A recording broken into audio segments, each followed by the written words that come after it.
we'll go ahead and get started. This is Jeff Francis. I'm one of the co-founders of N08.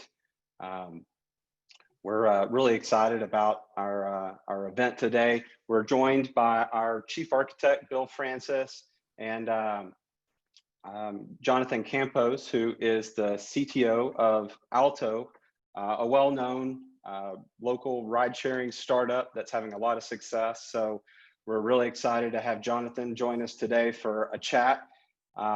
Hey, Jonathan, thanks for being here. Thanks for having me. I'm really happy for this. It's going to be a lot of fun.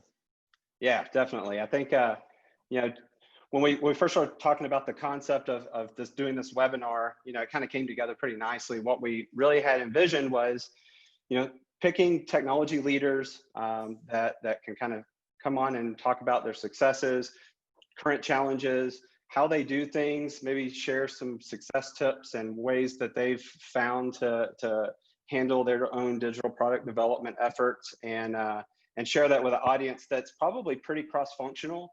I think there's lots of different folks that would be interested in what we're going to be talking about today, whether they be technical or product focus or even design, project management. So I think that you know, we've gotten a lot of interest out of this. So I'm really excited to dive into to this today.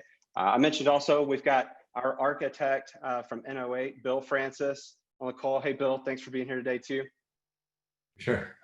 Yeah. Excellent. So I think, you know, why don't we just dive in, Jonathan? I think, you know, me and Bill know you. We're friends. We stay in touch pretty regularly. Can you just tell us a little bit about yourself? You know, like your background and kind of what led you to where you are right now with your position with Alto. Definitely. So my background, currently I am CTO at Alto, as you've mentioned. We are a startup in Dallas, a ride-hailing startup that's been going for about 2 years now. Before that, I was chief architect at Bot Architect Studios, also based in Dallas. And then before that, I spent about 12 years as a consultant for various large companies around Dallas, Thomson Reuters, Pizza Hut, American Airlines, and others. So it's been a really great time and a really great career, like enjoying making fun, interesting, big projects for all sorts of different companies. I've just been really excited these days being able to take all that time and knowledge and be able to put that back into, you know, my own personal baby that I can work on every day and night and grow and make to be, you know, the best product that I can make it. Yeah, those are two different worlds, right? So I think we'll have to dig into that some and see what that's like, going from more of the consulting space where you're working with lots of different clients, lots of different products, build a product, launch a product, start on the next one, and then you're really focused on one. So I definitely want to learn more about what that experience has been like for you. Excellent. So let's start with Alto. Can you give us an overview of what Alto does and how you guys are unique, and then sort of, you know, the focus of most of our conversation here is around, you know, digital products. That's sort of just a fancy way of saying, you know, mobile applications, software applications, web products. Like, so tell us a little bit about Alto, and then what kinds of products do you guys have that you've built so far there? Yeah, so Alto is, as I said earlier, it's been around for 2 years, ride-hailing company. So if you haven't seen an Alto car drive around Dallas, or if you're from outside of Dallas, you know, you can probably picture, you know, something similar to like an Uber and a Lyft. Those are definitely our biggest competitors, and, you know, have been out on the market for a long time. Most people have used them, so you get the idea with that. However, where Alto really differentiates is a couple of very key factors. One, all the drivers are employees. So we actually have to take care of our drivers, you know, to a different level. But with that, you know, they're actually brought into the fold. They are, you know, an extension of the company 100%, you know, just in the same way that I am an extension of the company. So, you know, they can, you know, really focus on taking care of the customer and really focus on the experience. The next thing is, again, with experience, we build and focus on that experience. We want to make sure that our riders get a consistent, clean, safe experience with every single ride. Where, you know, some of our competitors, you may, it's kind of a crapshoot. It's a, you know, it's kind of a toss of the dice of, you know, if you're going to end up with a nice clean car and a safe driver, or if you're gonna get that guy that just needs to get an extra $5 at the end of the weekend and decides he's gonna take a couple rides and get you around. We instead for us, the consistency has always been king for us, and making a safe, clean ride, because there's nothing worse than getting in a car and it's smelling bad, and then for the rest of the day you're smelling bad as you're trying to go about your business. More recently with all the changes with COVID and everything else, we've really expanded and we've introduced whole new products within our product field. We started with basically just a driver and a passenger application. We've now added internal tools to help ourselves administer all of our features. We've added business portals and business tools for new customers, such as restaurants and car dealerships and other people that are trying to get customers around and doing that in a clean, safe way. We've also expanded our driver application functionality, our passenger application, and also worked on a new progressive web application that kind of ties all that together and gives people even more functionality in what they're able to do. So it's we've really expanded in the last even just few months as to what we've been able to produce and grown. Wow. So it's really a platform that has a lot of different applications that tie into that, right? Mm-hmm. So I'm gonna rewind you just a second. I heard you say a couple of times, right, that you guys are going on 2 years, right, as a startup, and that's actually a pretty big deal. I know you said it, just in passing, but what is it, like 1 in 6 or 1 in 16, like make it, past that first year. So I definitely would be curious, to your thoughts on kind of, what that says, or in terms of validating about what you guys are doing, right, and filling a need there. It's been quite the ride, and we've been very fortunate where we've had very loyal customers almost right from the beginning. We're customers that were coming out of the woodworks almost right from the get-go, where current or some of our competitors just weren't handling their use case. Again, getting someone from point A to point B, they're Uber, Lyft, and other competitors are doing that, but doing it in a very specific and special way. It's something where almost immediately, we had corporations coming to us and saying, we want to ensure that our people have a certain level of respect in the car. We want to make sure hospitals trying to get customers into their locations, but again in a clean, safe way. People that may have struggles and physically unable to get in and out of cars easily. Well, now instead of having just that Uber show up and the guy kind of point at his door and say, yeah, you work yourself in, our drivers are amazing and they are focused on customer service. And so they will, go that extra mile and help people in and out of cars as needed and as appropriate. So, we've really endeared ourselves to, some of our core customers, and those are the core customers that have given us some of the best feedback and helped us grow so much. And in this last, few months that everyone's been dealing with various struggles, those are those same core customers that gave us feedback, that stuck with us, that introduced us in some cases to new customers and helped us really grow and keep surviving. Yeah.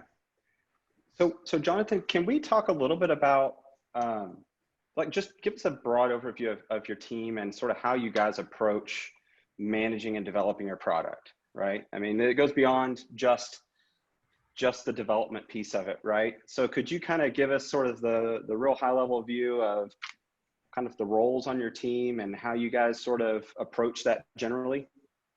Yeah, so my direct team is actually fairly small. It's a team of basically 12 individuals. We've got a handful in QA, front-end developers, back-end developers, cloud architects, designers, but and product owners. But when it comes to actual determining the development plan and the direction that we're going, that's really comes down to 4 individuals: Will, the CEO; Alex, the CCO or CMO; the Kristen Patterson, who's our head of product; and then myself as Chief Technology Officer. And basically, we sit down once a quarter, really plan out what that quarter's goals are going to be, what we're trying to hit, and the next quarter is spent working on those goals, shifting as necessary based on the current climate, and doing our research so we can start prepping for the next quarter. Obviously, not everything goes according to plan, the last few months being a great example of a time that you need to stay as flexible as possible. But it's really nice to focus on at least quarterly goals, because then you still get big things out the door. I find some companies really focus on the immediate tactical week to week, sprint to sprint goals. And the problem is I feel like you also never get anything big produced because you're always focusing on the exact problem in front of you. This is obviously opposite of some very large enterprise clients where they would focus on a year or 2 or 3, and yes, you get something really big, but you'd never get the small strategic wins that make it so you can be flexible and shift goals at a smaller basis. So it's not an easy road to go down, but we do try to keep that balance of the future and the now with all of our decisions. Got it. Yeah. And you guys use sort of a Scrum process for ongoing managing development and that kind of thing? Exactly. As most people can expect, everything is Scrum and Agile based. More and more of our company has actually gone into it. When we first came in, the developers were quick to jump right in there. That's the world we're used to, but now we're starting to see, marketing start taking that Agile approach, analytics and our data offerings starting to take on that also. So, more areas are starting to see the benefit of it. And it's one of those, it adds a lot of bureaucracy to your work, but then it also adds a lot of structure that makes it easier for people to get involved. Got it. So yeah. What kind of changes have you guys seen or had to make, or what impact, right, has sort of doing the Scrum by Zoom had on the company? Right? So I have been amazingly fortunate where I have just an amazing team that loves communicating, loves hanging out. Like it was really sad because we were going through a retro literally like 2 days before I had to make the announcement of everyone work from home. We were going through a retro, and one of my developers, they said, one thing I would like to do more is I'd like to spend more time with my team. Like we have so much fun together. I want to spend more time. And then not 24 to 40 hours later, I was like, by the way, everyone, work from home. We're not seeing each other again for who knows how long. Good luck. Yeah. But I mean, my team, every morning we have our stand up. We still get in there. We've now kind of changed our flow, but we've made it ours, and we've made sure to keep other touch points with using Slack donut feature and having happy hours, and that's helped keep the cultural dynamic.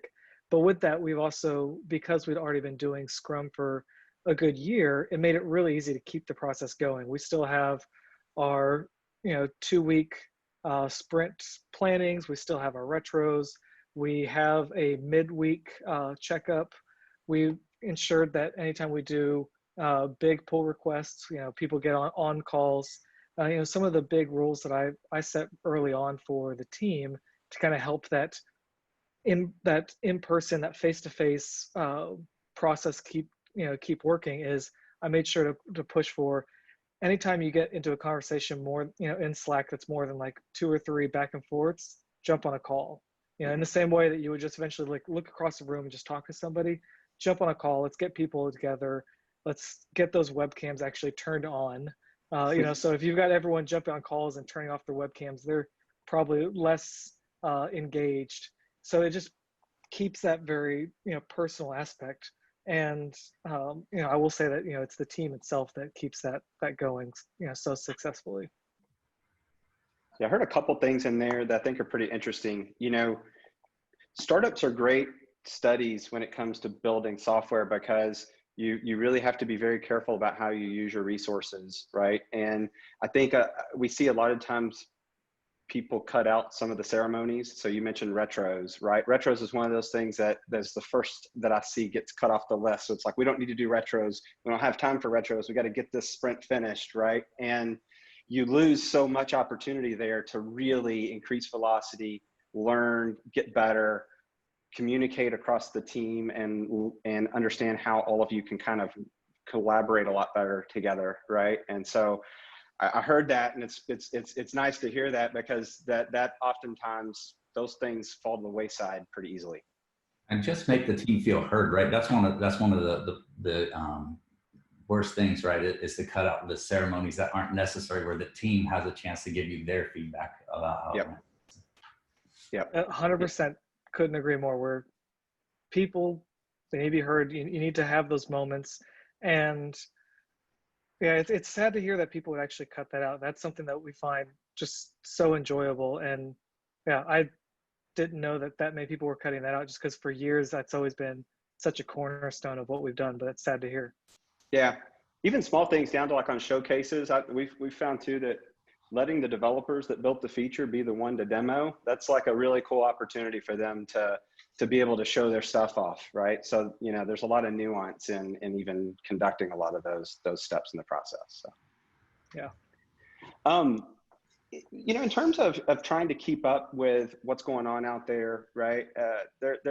We find that there's so many changes, there's so many new technologies, there's so many different ways to do things, tools, frameworks, products getting introduced every day.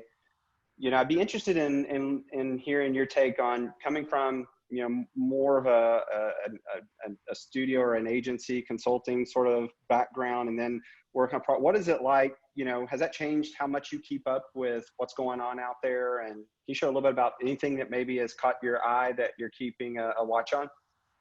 Yeah, definitely. Whenever doing consultancies and working with customers, and, you know, working at, let's say, like Bottle Rocket and Precocity before that, there was definitely the need to keep a wide breadth of knowledge of just about everything going on. You never knew when a customer was going to walk around the corner and, you know, sit down at your desk and be like, hey, I heard about this one thing. What do you know about it? I want to talk about it. I'm interested, maybe not. And, you know, especially some of these customers had the budgets that they could play with some of these bigger things, you know, or they had the time, and they kind of bring these into their fold. Now, as you know, that's at the time, you know, you're focused on multiple verticals, and you don't know in 2 to 3 months what next vertical you're going to jump into. Now I'm really focused on one vertical, which is the transportation market. So it definitely changes, you know, my point of view when I come into these larger, let's say, conferences and exposés on technology. You know, in the past, something like WWDC, IO, Next, and other big technologies conferences, there'd be no end of new little tidbits to learn. There'd be no end of new technologies. And now I really spend time and filter that out, and instead focus on what's going to help me right now, what's going to help me next year. And there's a lot of stuff that just isn't that important that's coming out.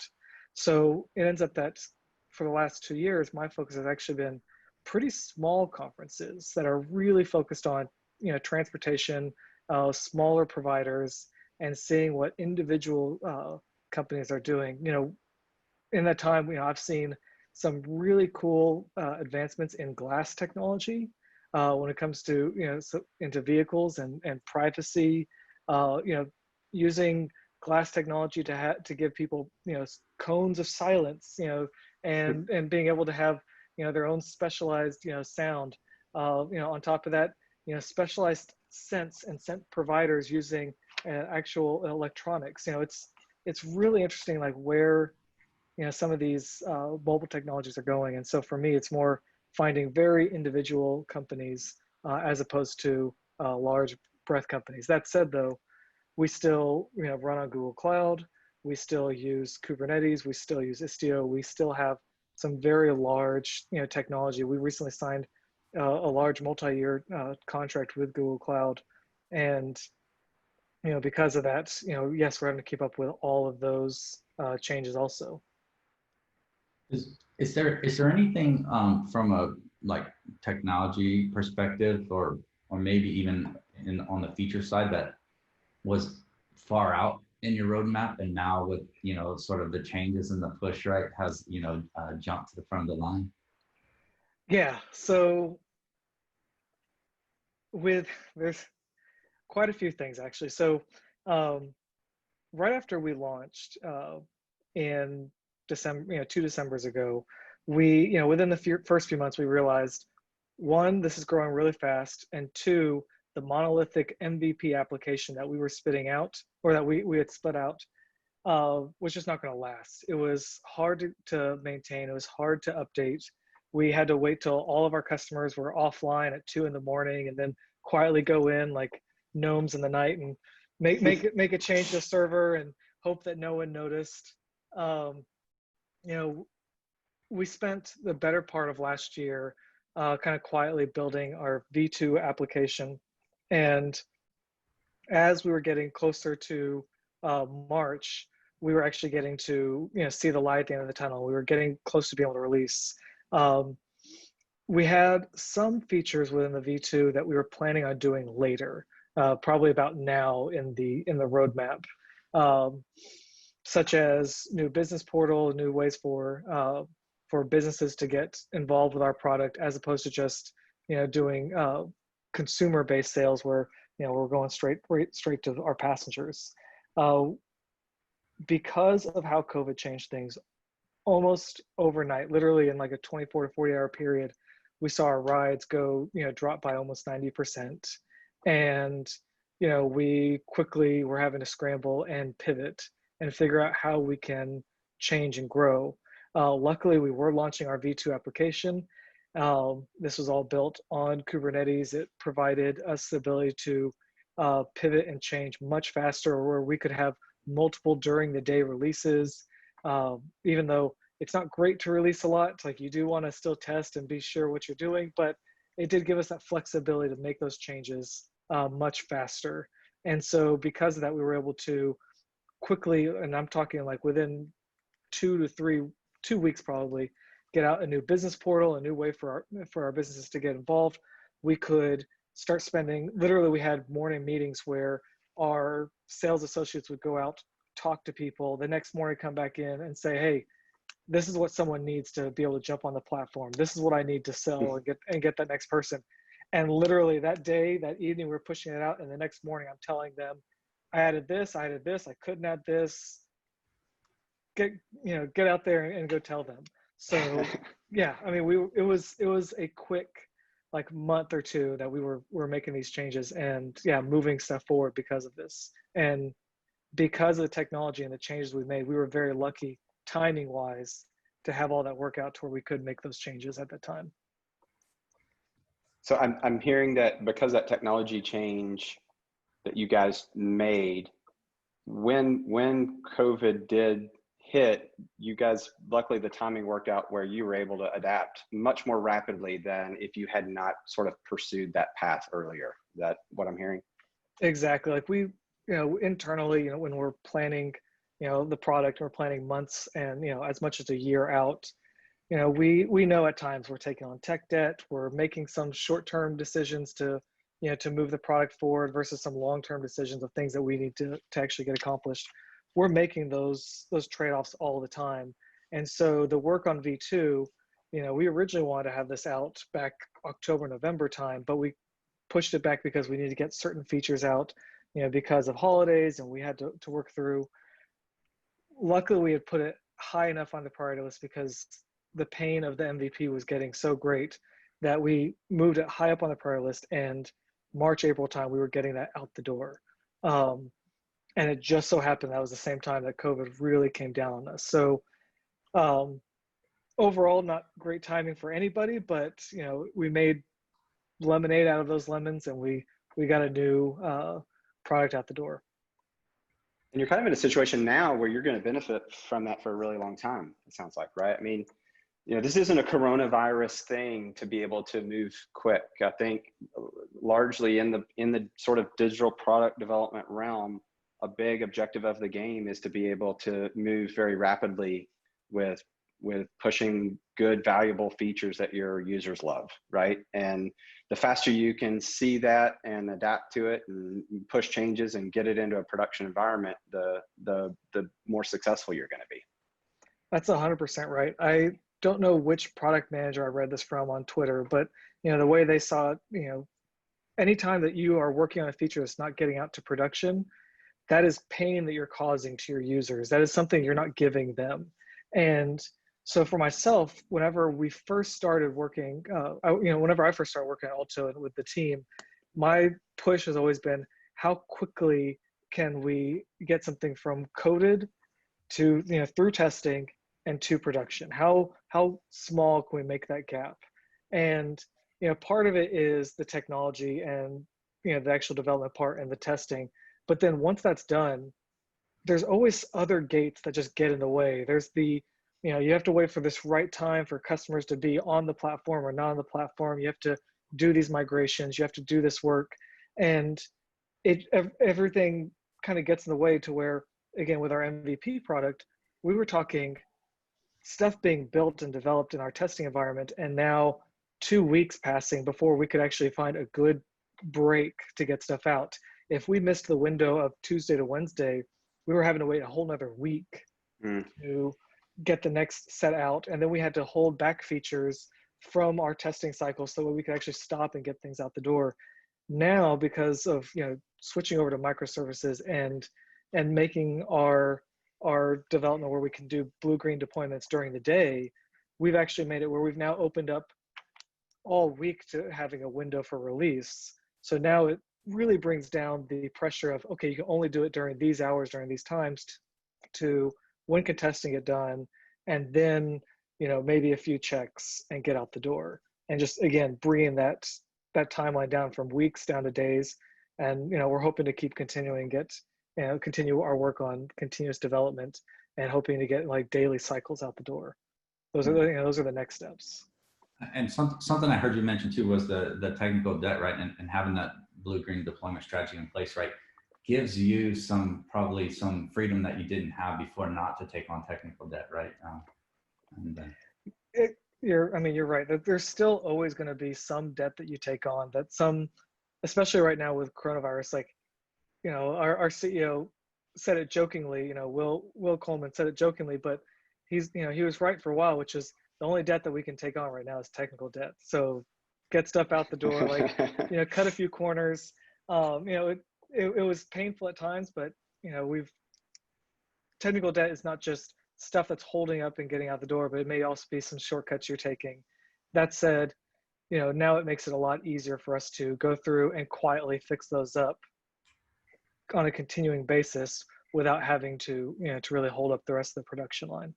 So I'd be curious to hear your thoughts too. I know, you mentioned your CEO's name is Will, so I'm sure he's a smart guy. But if you're trying to, if you're trying to, I feel like sometimes, right, it can be tough, right, to know when is the right time to tackle technical debt, but then also, getting other people that aren't part of the technical team to buy into that. I'd be curious if you had any, thoughts or experiences to share around that, because it does sound like that some of what you did was changes in architecture. Some of what you did, was probably consuming some technical debt, and doing that stuff at the right time, right, and getting the buy-in for that early really seemed to catapult you guys forward. So I gotta always give Will credit. He has 2 very big ears, and he listens very well. I said that jokingly. He doesn't have really big ears, but he listens exceptionally well. And we've had a lot of conversations about this, where certain times we have to move things forward, and certain times we can take that time to kind of work things out. For myself, I try to really focus on technical debt as just kind of a diet. You're going to keep dieting. You're going to keep watching what you eat. And so every release, you got to do a little bit more on the technical debt. You got to get a few of those tasks in. And so for whenever we're actually going through our sprint planning, we actually just try to reserve time for debt, and kind of keep all the wheels greased and everything moving, because people in other areas of the organization, they see technology as this magical car that just never stops, never needs fuel, never needs maintenance. It's just, once it's there, it's just running magically. But they don't see the time where I'm going to go in and fix up some data that some customer put in wrong that kind of like spiraled out of control. They don't see us having to do upgrades and, keep up with patches and everything else, so instead of, always exposing that, sometimes it's just a matter of just cutting and reserving that space for technical debt. We, except for certain times where we've had to do some hard pushes for specific features, we've always tried to keep that space and that breathing room. Good. And we're seeing a couple of questions coming in, guys, from the people who are watching the webinar. So just a reminder, anything that maybe you want to pose as a question, go ahead and put that in the Q&A window, and we'll try to maybe sprinkle some of those in along the way. And then maybe at the end of it, we'll do quite a few of those that we haven't covered yet so far. So I've seen a couple of questions come in. You guys continue to put those in there. There was a lot of different things that I heard there. So for those that don't know what it means, can you tell a little bit, what do you mean by blue-green deployments?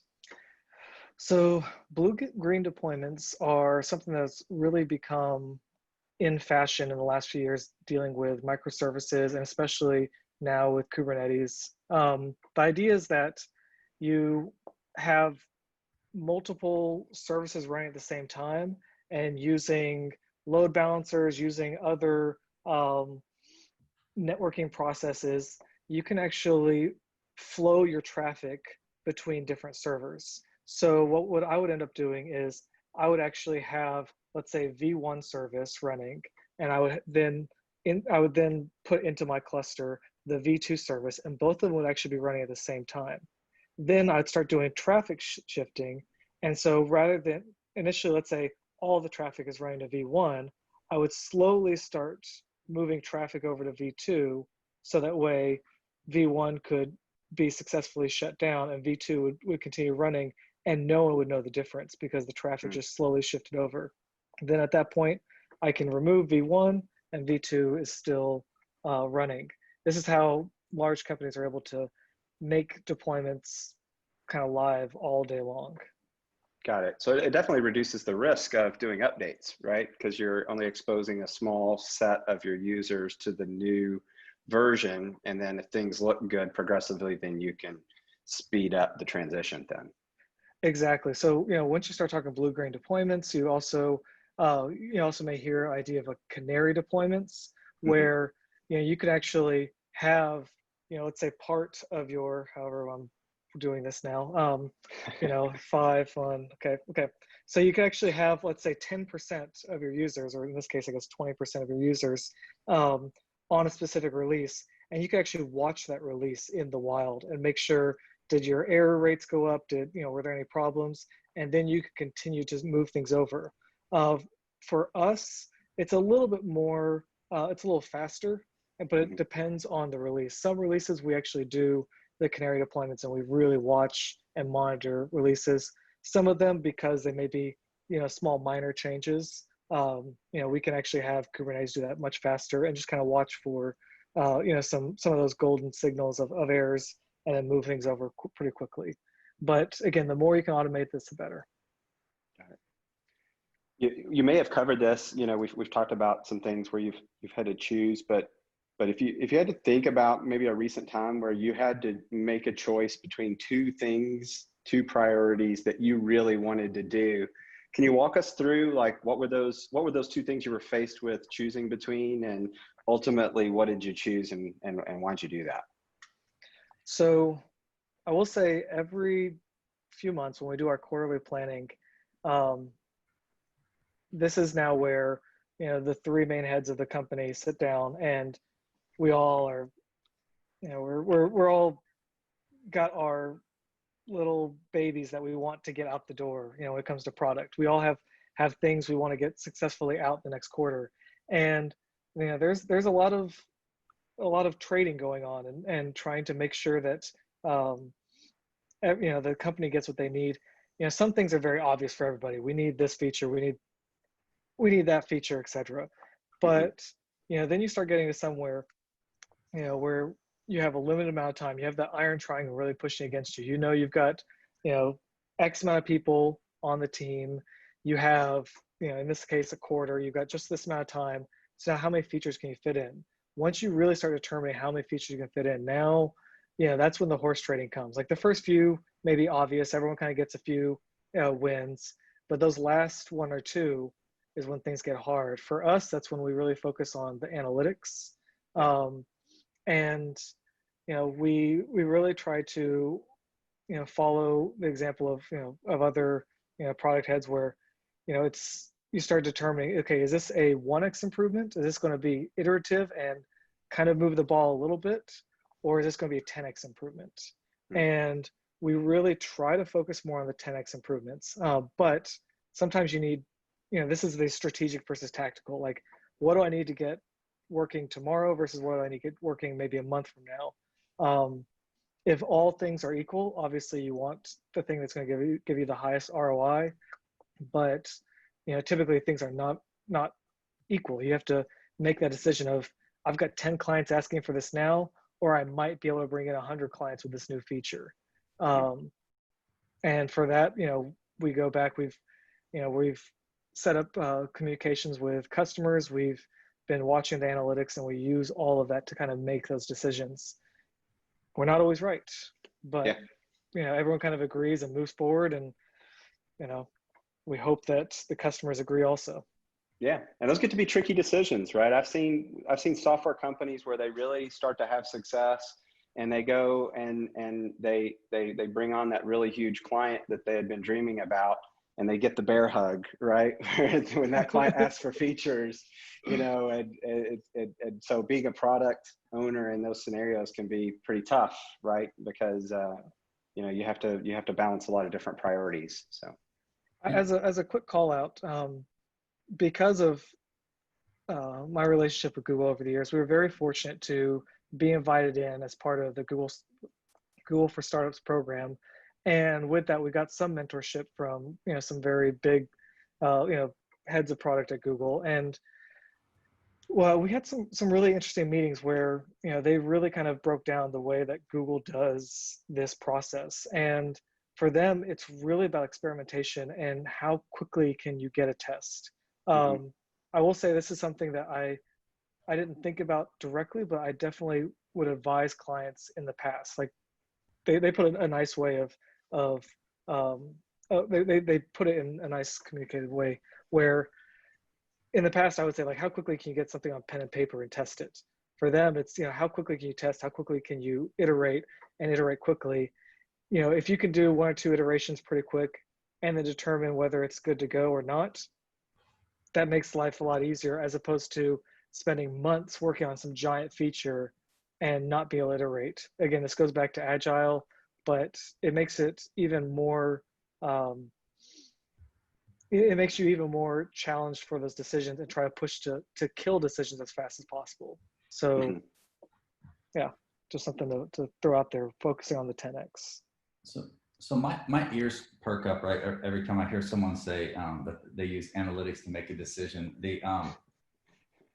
So one of the things that I'm sure you remember, right, when we worked together for consulting, right, is that often it's really hard, right, to convince someone who's coming to a consultant, right, and having a product kind of built for hire, MVP or whatever, the value of spending the time up front to put those analytics in the MVP.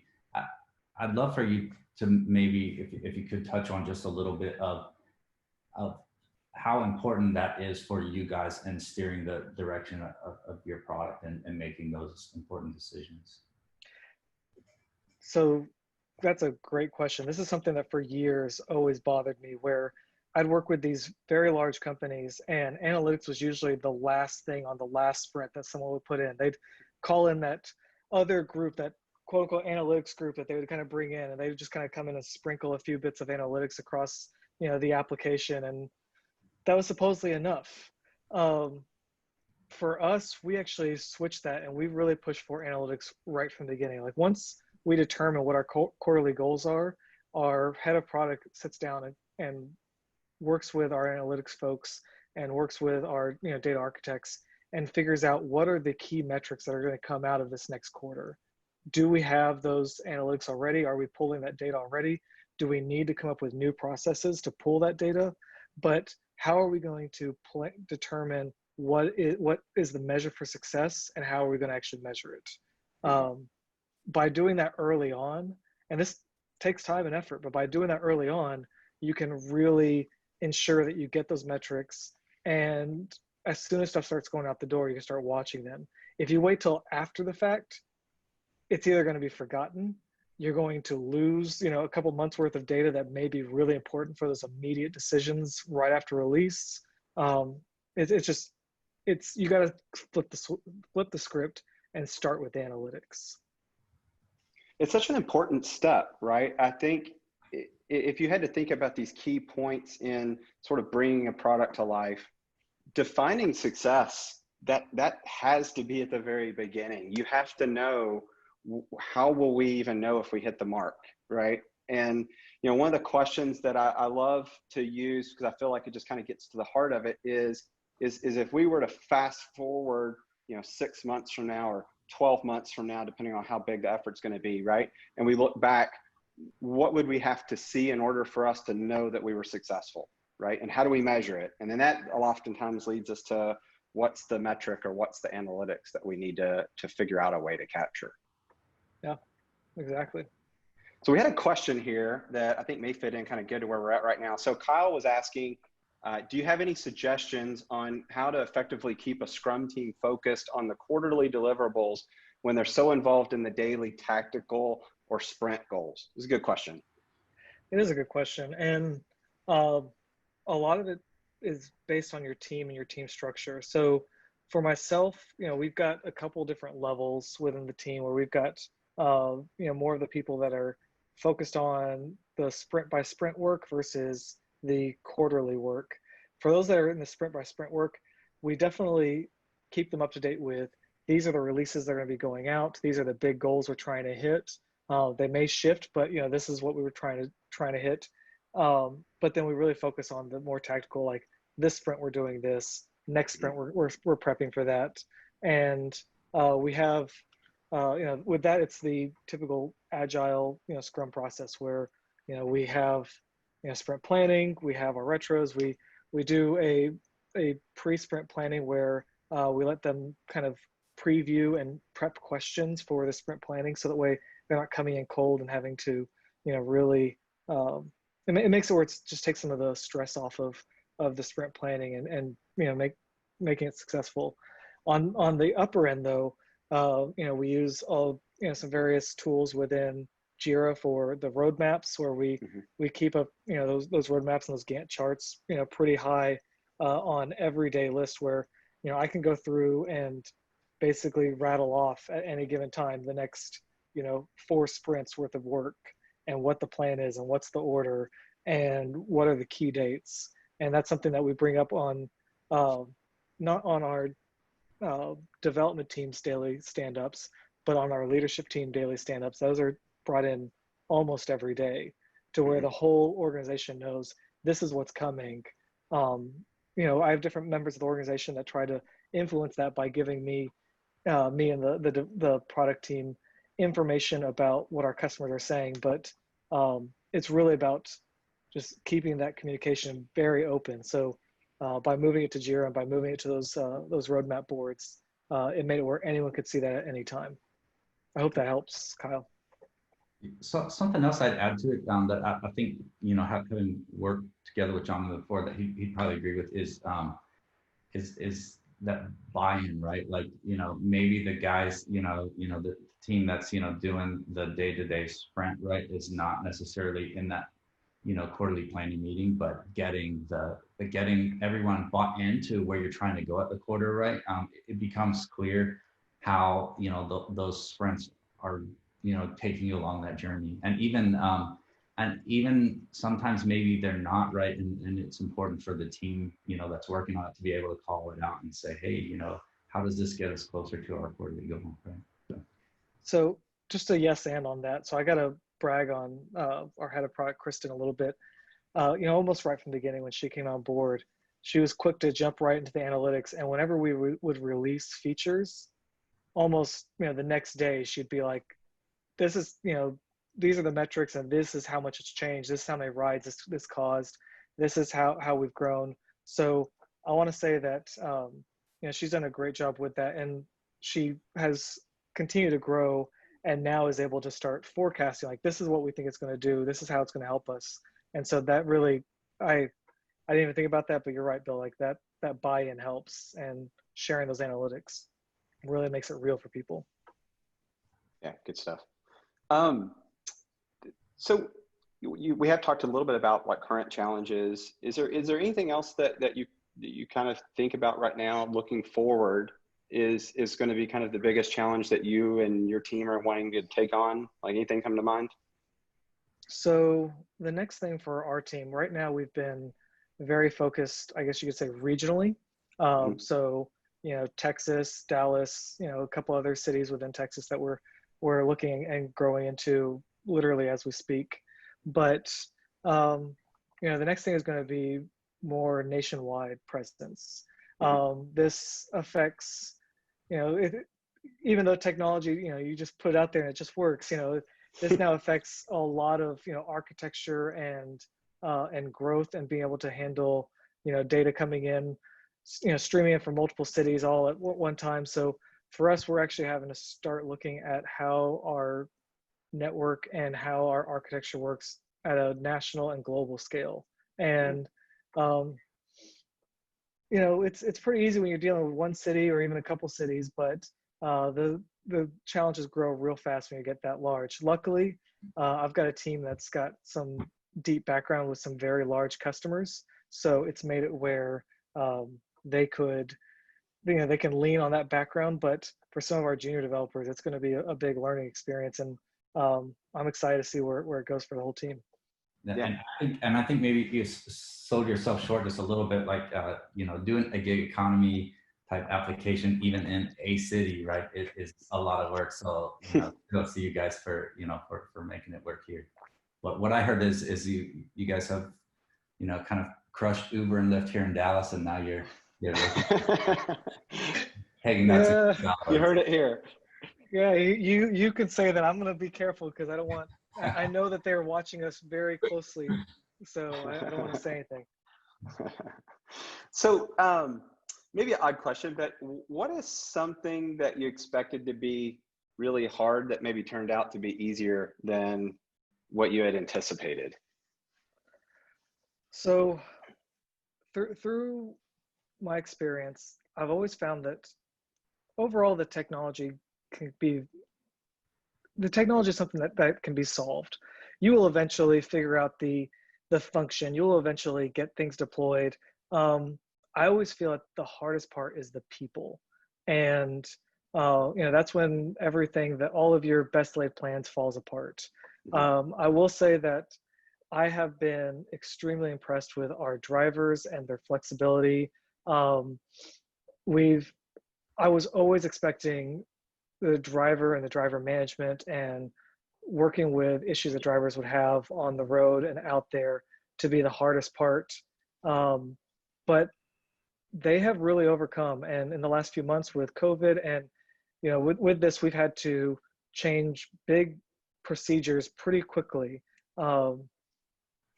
They've been amazing. I will say that, it is because of our drivers that we have easily the cleanest cars on the road. Is because of us being able to work directly with our drivers in a way that our competitors can't. That, I can say that, you've got the cleanest, safest ride out there, period. And yeah, I can't brag on them anymore. They've been amazing. They made everyone's lives a lot easier. Yeah. And sort of extending on that, like, if you look back over the last 12, even 24 months, right? What would you point to as your team's biggest achievement? Would it be that upgrade that you guys did kind of early in the year, or is there something else that you would point to? I'd again point to that. Like, I can tell you that there were big celebrations with my team, but we were all at that point, at home and, at COVID, but big celebrations where, the V2 launch was many months in the making. We had to do a lot of work around migration and getting that out the door.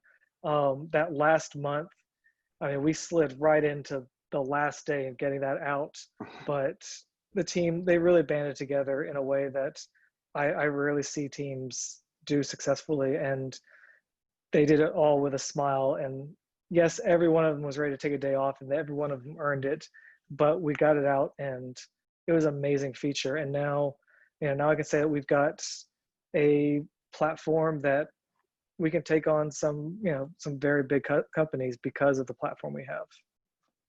Awesome. Yeah. So, we'll probably got a few more minutes. We had a couple more questions come in that I thought we could do. This first one came in from Sean. He's saying, why did you guys pick the logistics vertical? Was it luck, value, etc.? I'm assuming Alto picking logistics as the vertical. Any thoughts there? Like what kind of led to Alto saying, hey, we think we see a opening in the market there that's not being served, or what was the thought there? Exactly, and great question, Sean. So I can tell you that whenever I was first talking to Alto, Alto had already kicked off, but my thought was probably like many people on this call is, another ride-hailing company like Uber and Lyft, they got this thing in the bag, right? But I will say that Will Coleman and the guys at Road Ventures, they saw the writing on the wall where Uber and Lyft, they don't have it all cleaned up. There's a big gap in people that actually will use ride-hailing services, specifically women. There's, I think it was something like 75–80% of women do not use ride-hailing services by themselves because they're worried about the safety, they're worried about security. They don't like just getting in a random car with somebody and who knows what's going to happen. So, they did a lot of research. This is all very research backed. They did a lot of research as to where the holes are in the market, and where could Alto fit, or where could any company fit. And so they looked at the current cab situation. They looked at ride-hailing companies, and they found that there was definitely a space for a experience-based ride-hailing company, really focused on, again, clean, safe, and consistent rides. And because of that, we basically found our own greenfield in a very full logistics area. And again, the customers have really shown that their research paid off, that there is that space. Got it. Yeah. And I don't want to say that you guys invented it, Brett, but I think you guys were first with like subscription, right? For so it's funny, like there's a few things that we can say that we got out before, even the Ubers and the Lyfts. And yes, they got out on a bigger scale. And I'm 100% certain that they probably spent months getting ready, or maybe not. Maybe it was just a rush out the door because they saw someone else try it and it worked. But yeah, subscriptions was first with us, and there there's a few other things, and yeah, it's again proving the market, and it also kind of helps us, validates our ideas where we put something out there, it's working, it's growing, can this really scale? And then you see some competitors put stuff out there and you're like, okay, obviously we were onto something. And we say that probably once a week, like, oh, this new thing's coming out, obviously we were onto something, we're lucky. We feel very fortunate. Yeah, definitely. Cool. Thanks. So we'll take a couple more questions. Just a reminder to you guys that while we're here and we have a few more minutes to take some additional questions, we'd love feedback. What do you guys think about like sort of the topics that we're covering, questions that we're asking? We really like to get some input from you guys on how you like the conversation and if we should do more of these. So if you got any thoughts on that, please share those. You can do that in the chat window, or also send us an email as well. And we'll give you some social media stuff towards the end of the call here. We had another question from Sunil that says, leaders, Wall Street and all are about dates and deadlines, and Scrum is only about velocity and not real deadlines. Scrum teams scoff at deadlines. How do you make it work? So I will say it's hard, and we get into internal fights about that too, with me on one side and Will on the other. As wonderful as we get along, we definitely have that split where Will is like, hey, I really want to know this date so I can work with the drivers, I can start getting it out through marketing, and I can start working this stuff out, but I need it faster. And on my side, I'm saying, well, we've got this, we've got testing, we've got to get this out the door. Like, you know, there's these other steps in the way, you know, and so basically we've kind of kept this back and forth happening all the time where I can give him a date, but if I'm going to give you a date that I'm sure of, that actually pushes out the deadline further. It doesn't bring it back. So if you want to bring it back, we need to, you know, reduce scope and maybe get more of an MVP product out the door and then iterate on it afterwards. And so because of that, we've at times scaled back where possible. At times we've just actually put something out and not even told anyone about it for a few weeks and used feature flags and other things to get stuff out the door. But it is definitely a constant struggle. And, you know, we have board members that are interested in certain features getting out at certain times.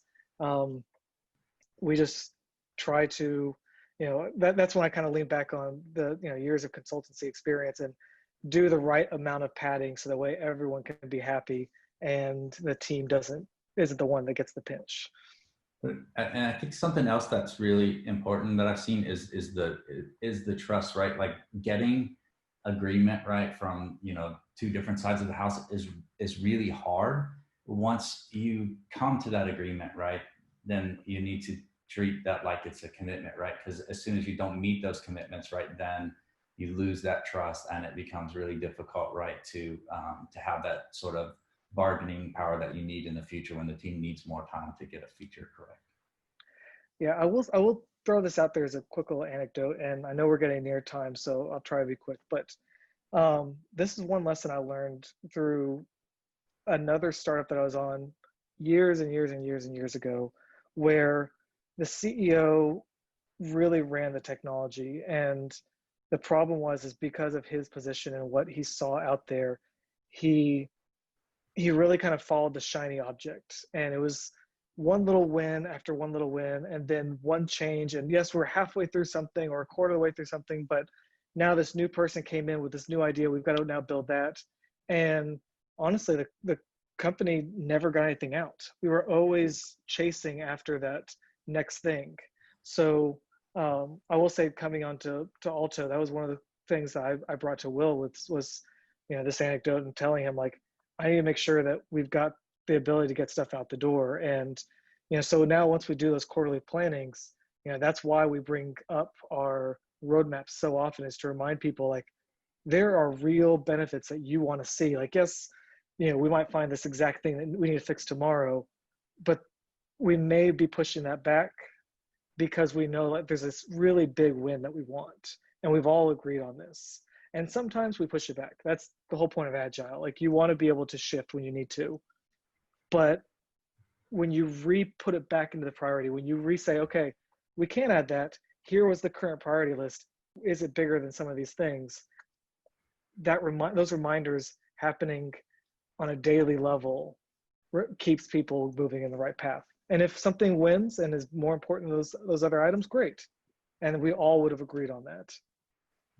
Yeah, that's a great point too, right? I mean, if you're always sort of doing that squirrel development where you're chasing whatever shiny, right, you'll never actually, you know, get the acorns.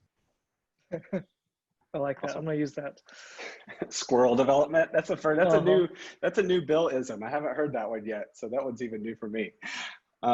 Cool. So I guess as we wrap up here, Jonathan, you know, what's a good way for folks to contact you if they want to reach out or make a connection or connect with you or your company? What's the preferred way there? So the easiest way is, you know, people can find me on LinkedIn at John B. Campos, you know, /in John B. Campos. You can get me on Twitter, John B. Campos. I'm just about that anywhere. You know, feel free to reach out to me. I'm always happy to talk about technology. This is always so much fun. I was excited when you reached out so that we could actually have these conversations. I always love spending time with Bill. He's a great guy. I agree. This was, you know, I'm always happy to talk technology. And then with Alto, you can always get to us at ridalto.com. And feel free to reach out. If you've never taken a ride, let me know, and I can find ways to get people free rides and other ways that you can enjoy the service. Excellent. Yeah. And thanks again, Jonathan, for joining us. It was a fun conversation. We could do several more hours of this pretty easily because there's so many different ways we could go with a conversation like this. So appreciate you being willing to share your experience and kind of tell us what you guys have been up to. It's fun to talk about. And hopefully the audience gets some good value out of kind of listening to the conversation. If you guys enjoyed this, please share it on social media. We're going to send out a post-event survey also. So if you could take a few minutes to just give us a little bit of feedback on what you thought and how we can improve it, we'd love that, and that would be very valuable to us. So we'd appreciate it. So thanks again, guys. Bill, thanks for your participation. Jonathan, thanks for being here. Really appreciate it, guys. Y'all have a great rest of your week, and we'll talk to you guys soon. Bye. Thank you, Jeff, for having me. Thanks, guys.